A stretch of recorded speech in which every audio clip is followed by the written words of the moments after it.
In this video, I'm going to show you how to add follow button on Facebook. So if you want to increase your Facebook followers, you quickly need to add a follow button beside your name on Facebook. So whoever visits your Facebook profile or even on your Facebook Reels, the follow button will appear and they'll be able to follow you directly on the Facebook platform. So if at the end of this video, you found this video helpful and informative, please don't forget to like and subscribe.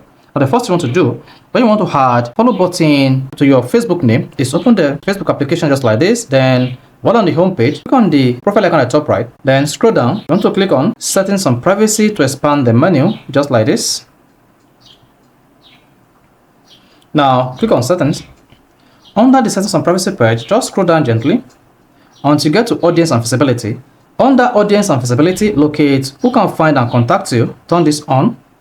Now locate who can send you friend request. Then you may need to scroll through this page before you can see who can send you friend request.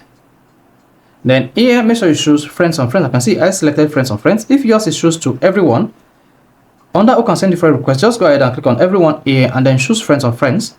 Then once you selected that and that is saved on your Facebook account, the follow button will come up on your Facebook page and it will also appear beside your name on Facebook. So whoever sees your Facebook profile will be able to follow your Facebook page or profile on the platform. So this is how you can easily add the follow button to your Facebook account. So if this is helpful and informative, please don't forget to like and subscribe.